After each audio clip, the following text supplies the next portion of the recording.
from bagging groceries in Puerto Rico to selling out stadiums around the world.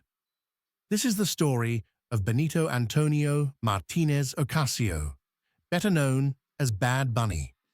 Today, we're diving deep into the journey of the global superstar who redefined Latin music, shattered industry rules, and showed the world that authenticity is the real key to success. Bad Bunny was born on March 10, 1994, in Vega Baja, Puerto Rico, a small coastal town where music was more than just entertainment. It was a way of life. From an early age, Benito was surrounded by sound. His mother often played salsa, merengue, and ballads in the house. He even sang in his local church choir. But his teenage years were different. While many kids were just hanging out, Benito was experimenting, recording his own tracks at home and uploading them to a platform not many believed in at the time, SoundCloud. To make money, he worked as a grocery store bagger.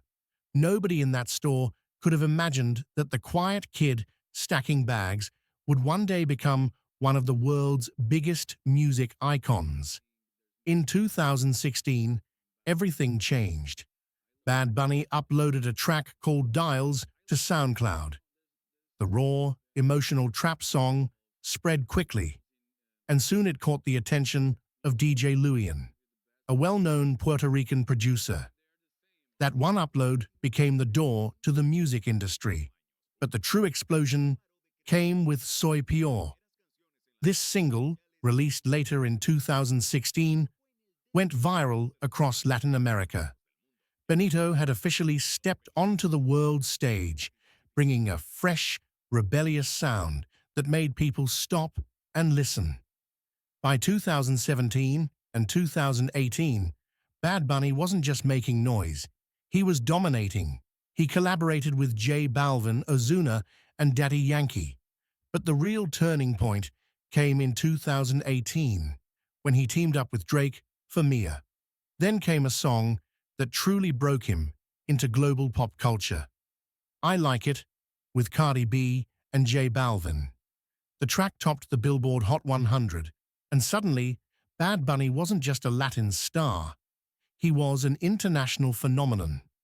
His debut album, X100 Pre, proved he wasn't a one-hit wonder. It mixed reggaeton, trap, rock, and even electronic influences. Critics loved it, and fans couldn't get enough. But behind the fame, Benito was battling something else. He has admitted that when success came at just 22 years old, it was overwhelming. Suddenly, he had money, luxury, and fame, but he didn't feel happy. He described moments of depression, saying he overthought life, even fearing what it meant to grow older. He felt disconnected, like he was losing touch with the simple joys of life in Puerto Rico. This honesty about his mental health only made fans connect with him more. Bad Bunny wasn't pretending to be perfect. He was showing the world that even global stars face battles we don't always see. Instead of letting fame control him, Bad Bunny used it to grow. He leaned even harder into his authenticity. He refused to change his style or language to please mainstream audiences. He sang in Spanish, unapologetically. And guess what? The world listened. He released bold projects like YHLQMDLG in 2020, an album that became the highest-charting all-Spanish-language album in Billboard history at that time. And when the world shut down during the pandemic, Bad Bunny dropped not one, but two more albums in the same year. Las que no iban a salir and El Último Tour del Mundo. That last one made history.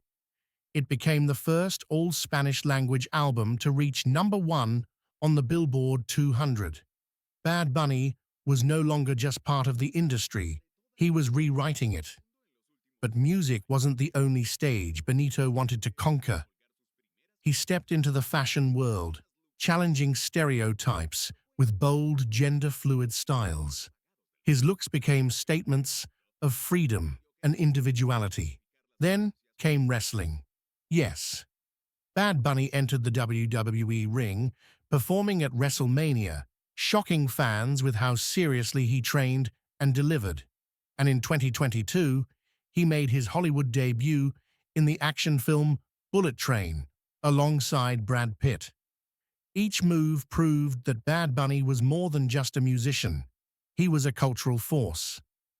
Now, at 30 years old, Bad Bunny is at the top of his game. He's consistently one of the most streamed artists in the world, headlining stadium tours across continents. His residencies in Puerto Rico are not just concerts, they're celebrations of culture, pride, and identity. But despite global fame, Benito stays grounded. He still spends time in his hometown, reminding himself and his fans where it all began. In interviews, he says he feels more mature, less anxious, and more focused than ever. He's not just chasing fame anymore. He's building a legacy.